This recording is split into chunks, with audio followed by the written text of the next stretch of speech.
Graças e paz, igreja. Saúdo você, meu irmão, minha irmã, com a paz do Senhor. Convido a todos a abrirmos as nossas Bíblias em Mateus 27. Nós vamos ler do versículo 27 até o 32, neste mais um encontro que temos da Quarta Doutrinária, onde juntos vamos ter a oportunidade de nos debruçarmos um pouco mais acerca da Palavra do Senhor e juntos aprendermos um pouquinho mais sobre tudo aquilo que as Sagradas Escrituras têm a nos ensinar. Mateus 27, do 27 ao 32, assim nos diz a Palavra do Senhor. Logo a seguir, os soldados do governador, levando a Jesus para o pretório, reuniram em torno dele toda a corte. Despojando-o das vestes, cobriram-no com um manto escarlate, tecendo uma coroa de espinhos, puseram-na na cabeça e na mão direita um caniço, e, ajoelhando-se diante dele, o escarneceram, dizendo: Salve, Rei dos Judeus! E, cuspindo nele, tomaram-no o caniço e davam-lhe com ele na cabeça.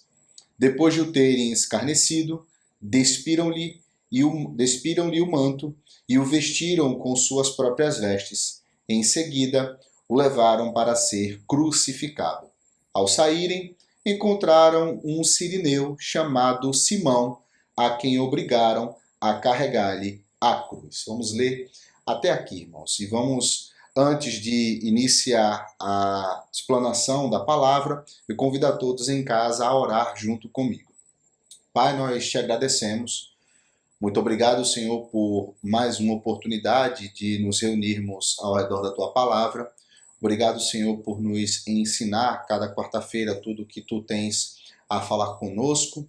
Eu clamo a ti, Senhor, que tu possas tratar em nossas vidas aquilo que tu tens a nos ensinar. Nos ajuda a aprendermos cada vez mais sobre os mistérios, Senhor Deus, das Sagradas Escrituras, que possamos, Senhor, a cada oportunidade, a cada leitura, a cada devocional, a cada culto, a cada quarta doutrinária, Senhor Deus, aprendemos um pouquinho mais sobre ti e nos aproximarmos um pouco mais, Senhor Jesus, da tua doutrina, Senhor. É bem verdade que a tua palavra, ela nos é conhecida, mas assim como ela é única, Senhor, ela se renova a cada leitura. Obrigado por tudo que tu nos revela dia após dia, quando lemos e relemos todos os textos. Se nós te oramos e te bendizemos em nome de Cristo Jesus. Amém. Bem, irmãos, Mateus 27, do 27 ao 32, nós temos aqui dois blocos, dois textos. Um bloco do 27 ao 31, que é Jesus entregue aos soldados, e o bloco, bloco entre aspas, com apenas o versículo de número 32, bloco que tem por título Simão leva a cruz do Senhor. Esses dois textos, eles são sequências, eles são seguidos do texto da quarta anterior, que foi nos apresentada. Jesus perante Pilatos, onde foi descrito a nós tudo o que aconteceu com o Senhor Jesus na ocasião em que ele foi entregue ali a Pilatos e tudo o que se sucedeu no primeiro momento ali em que Jesus ele foi retirado cesseado de sua liberdade, irmãos? E aqui nós temos a continuidade com os maus tratos que aconteceram com o Senhor Jesus Cristo. Eu queria trazer alguns tópicos descritos nesse texto que nós lemos. O primeiro contido nesse primeiro bloco, do versículo 27 até o 31. E o primeiro ponto é a palavra pretório. No versículo 27 está escrito logo a seguir, ou seja, depois de tudo o que aconteceu, depois de Pilatos ali ter lavado as mãos, e principalmente depois do versículo 27 que diz: Então Pilatos lhe soltou Barrabás, e após haver açoitado a Jesus, entregou para ser crucificado. Então, após esse açoite, após esses maus tratos que foram descritos e apresentados por Gabriel, muito bem apresentados ali sobre como aconteciam, dito que muitos dos presos que eram açoitados não sobreviviam apenas entre aspas, ao próprio açoite, ou seja, eles não suportavam o castigo inicial a ponto de não serem nem crucificados ou aprisionados, ou seja, qual for ali a condenação que lhe for imposta, eles morriam diante do açoite, morreu diante ali do primeiro castigo que era imposto sobre eles. Então,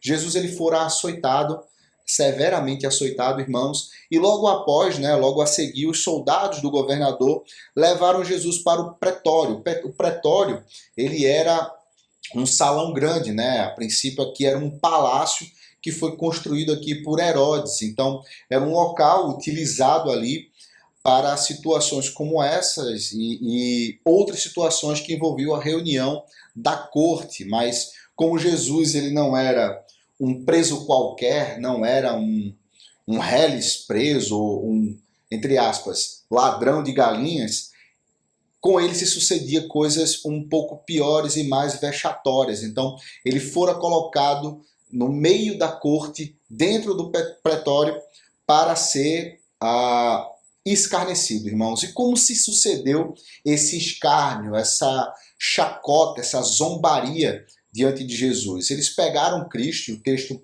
ele relata exatamente isso. O primeiro ponto é despojando das vestes. Então, após trazerem ele para o meio da corte, no local de importância, construído pelo governador, eles despiram a Jesus, irmãos. E aqui o texto ele não nos revela mais das duas uma. O Cristo ficou despido ao ponto de ficar apenas com uma roupa íntima, um pedaço de pano que cobria suas partes, ou o que é mais provável, Cristo estava completamente nu.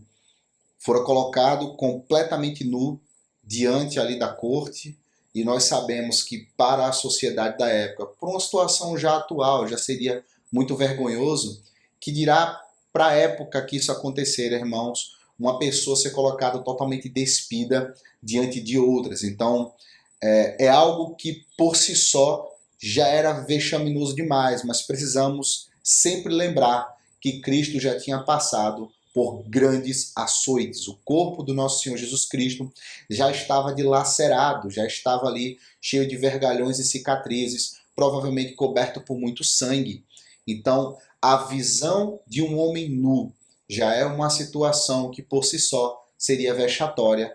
Um homem nu, sendo quem o era, e ainda estando como estava, só agravava a situação. Depois de terem despido a Cristo, eles vestiram ele naquilo que seria uma representação do motivo do escárnio daquele povo. Então pegaram um manto escarlate, cobriram a Cristo, teceram uma coroa de espinhos, uma representação da realeza, porém não era uma coroa de ouro cravada em joias, era uma coroa de espinhos, irmãos, para que causasse dor, mas que tentasse remeter a essa chacota da realeza, essa zombaria da realeza, porque mais adiante nós veremos o motivo disso, e depois deram a ele um caniço, como se fosse um cetro real. Um caniço que era uma arma utilizada, um porrete utilizado para bater em alguém, eles utilizaram ele como um cetro real e deram na mão de Cristo,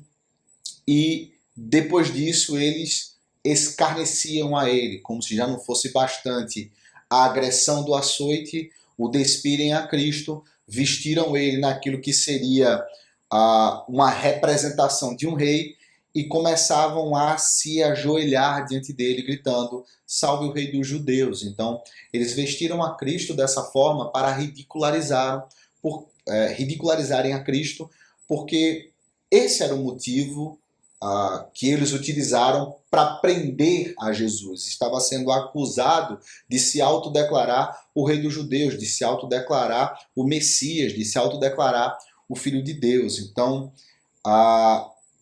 esse foi o motivo do arrumadinho que fizeram para poder incriminar a Cristo. E além de fazerem tudo isso, irmãos, eles cuspiam em Jesus e tomavam o caniço da mão dele para bater na cabeça ainda mais. Um homem que já estava por demais machucado, por demais envergonhado, por demais abatido, por demais fragilizado, ainda recebia cuspidas no rosto e batidas com um caniço na cabeça, antes de passar por aquele que seria o momento mais difícil da sua vida. Bem, depois de fazerem tudo isso com Jesus, eles retiram os utensílios, eles no versículo 31 fala que depois de o terem escarnecido, eles despiram-lhe o manto e vestiram com suas próprias vestes. Eu não quero ser preciosista demais, ipsis literis, do que a palavra fala, mas aqui está dizendo claramente que eles tiraram o caniço anteriormente para bater nele e retiraram o manto, que nos leva a crer que a coroa ela permaneceu em sua cabeça, causando grandes dores. E, irmãos, quando paramos para imaginar a cena, assim como Gabriel descreveu a questão do açoite e os utensílios, eles batiam na cabeça de Cristo, que estava utilizando uma coroa de espinho com um caniço. Então, os espinhos que estavam na coroa provavelmente perfuraram ali, pelo menos, a carne do Senhor Jesus Cristo, cravando-lhe no crânio ali os espinhos, né, cravando-lhe na carne, causando muita dor. Então, tudo aquilo que fora feito, irmãos,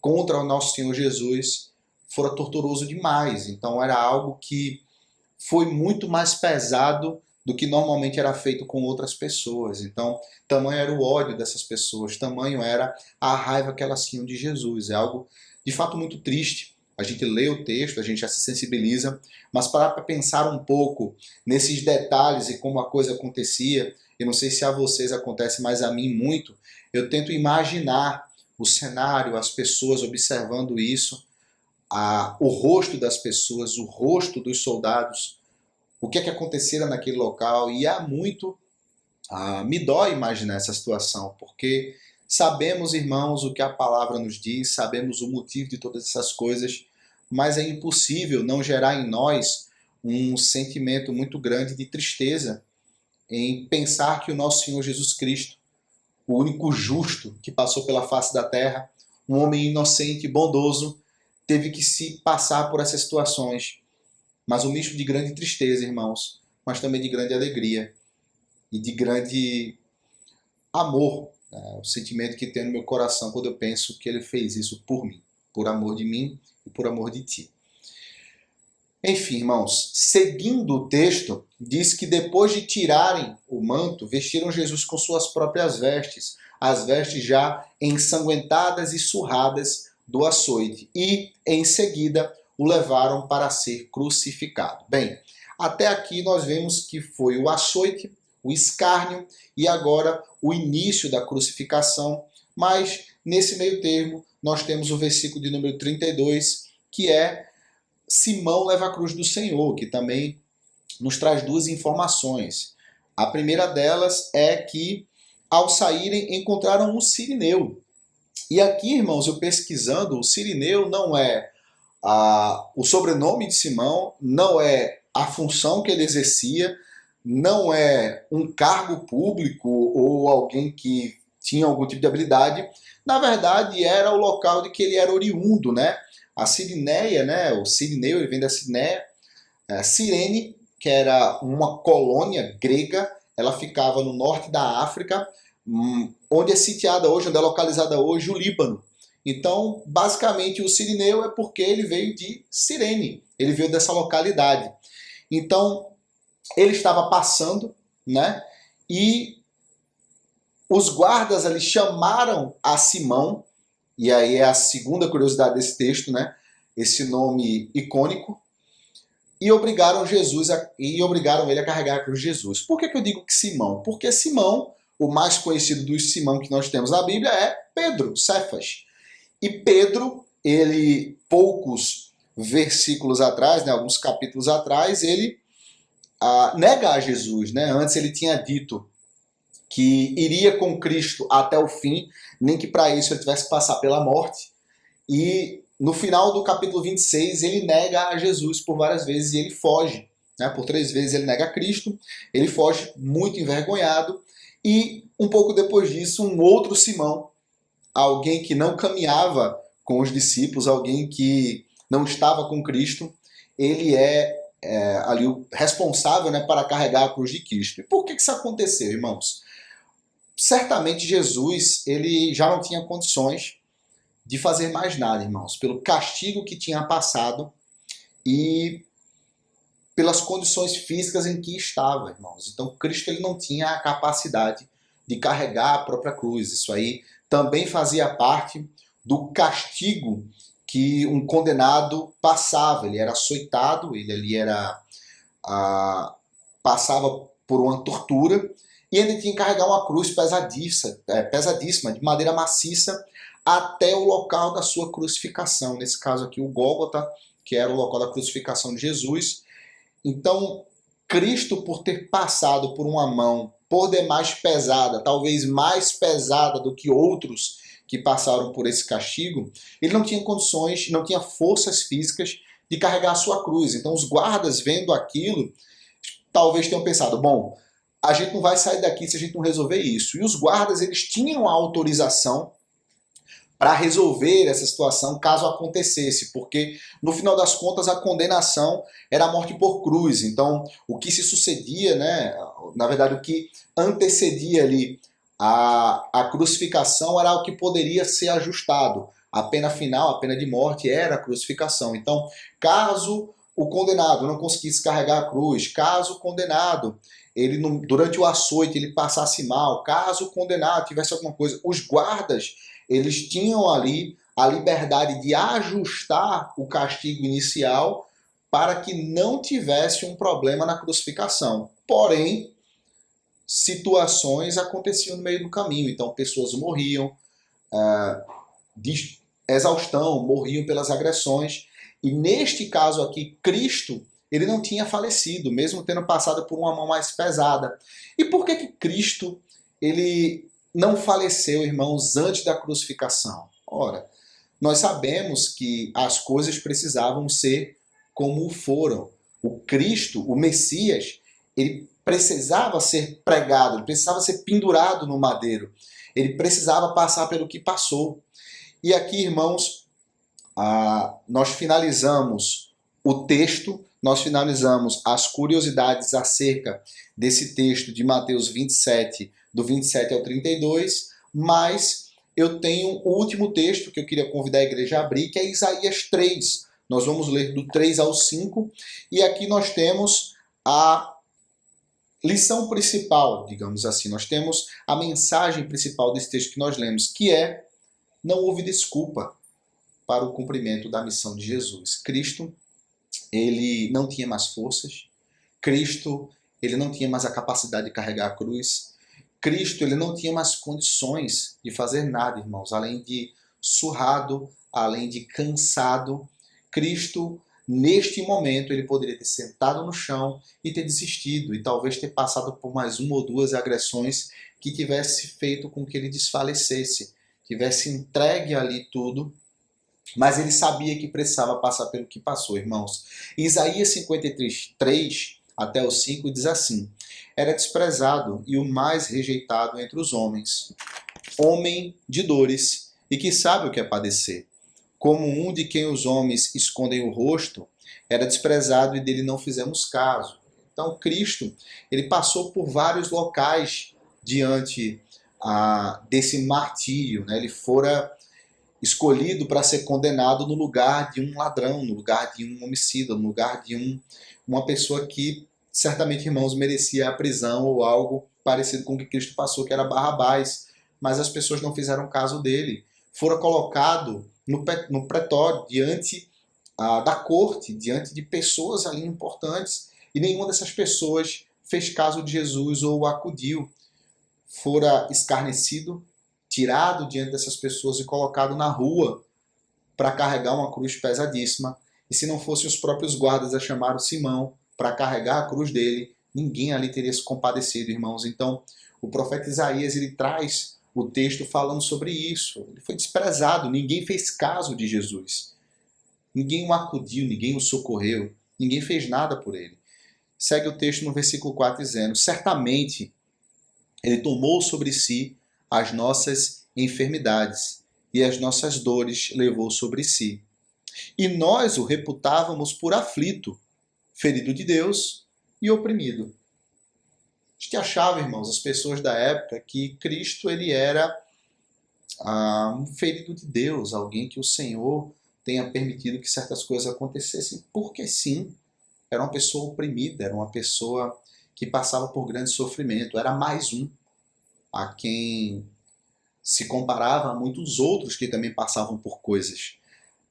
As pessoas elas não faziam caso de Jesus, irmãos. Não é que Cristo ele tinha condecorações ou era considerado alguma coisa por alguém. Mesmo as pessoas da multidão que certamente passaram por algum tipo de milagre ou presenciaram algum tipo de sinal que Jesus fez, eles gritavam para crucificar a Cristo. Então, certamente muitas das pessoas que ali estavam tinham presenciado algo, mas ainda assim acreditavam que fazia parte, era apenas uma pessoa oprimida por Deus.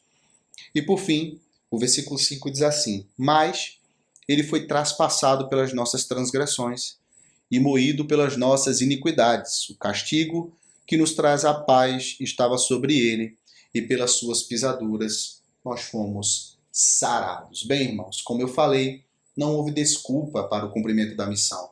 Cristo ele foi até o fim.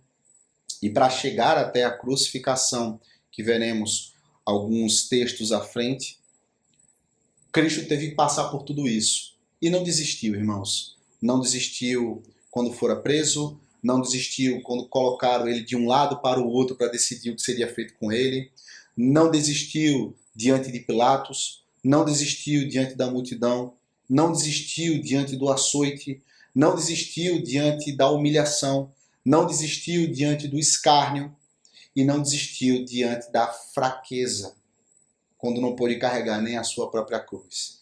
Cristo, ele se manteve fiel até o fim.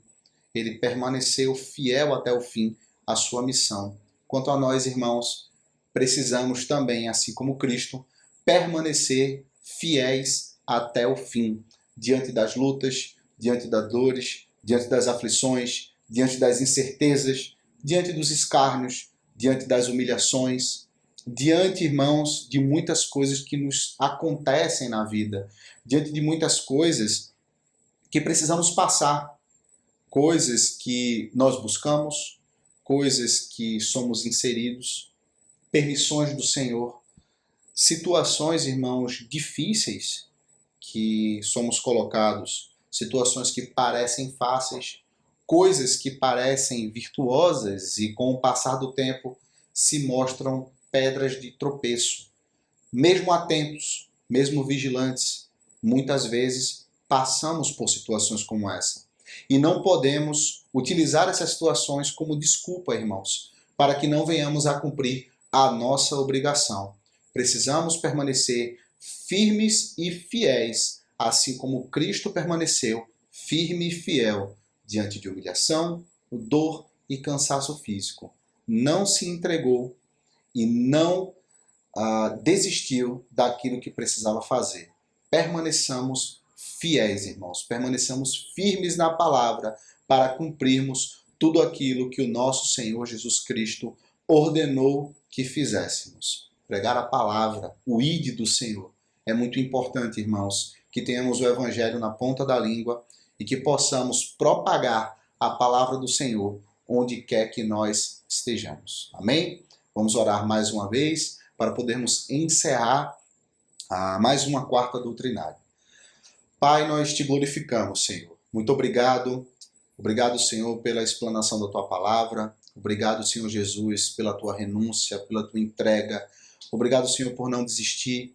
Nós somos gratos a ti, Deus, por tudo que tu fizeste. Somos gratos a ti pela tua misericórdia. Somos gratos a ti, Senhor Deus, por tu ter se oferecido, Senhor, de livre e espontânea vontade, por amor de nós, Deus, por tudo que tu fizeste, Senhor Deus, é por amor de nós e nós somos gratos a ti, Senhor, porque sem ti não estaríamos aqui. Muito obrigado por ter se entregue, muito obrigado por ter nos chamado, Senhor. Obrigado porque sem a tua entrega, Senhor Deus, sem o teu sacrifício, nós não estaríamos aqui. E ai de nós, Senhor Deus, se não fosse o teu chamado para com as nossas vidas. Eu clamo para que essa palavra, Senhor Deus, ela fique no coração do meu irmão, da minha irmã, assim como ficou no meu coração, Senhor. E que nós possamos sempre nos lembrar de tudo aquilo que tu fizeste, de tudo aquilo que tu abrisse mão, Senhor, por nós, para que possamos abrir mão também, cada vez mais por ti. Se te oramos e bendizemos, em nome de Cristo Jesus. Amém. Pai seja contigo, meu irmão.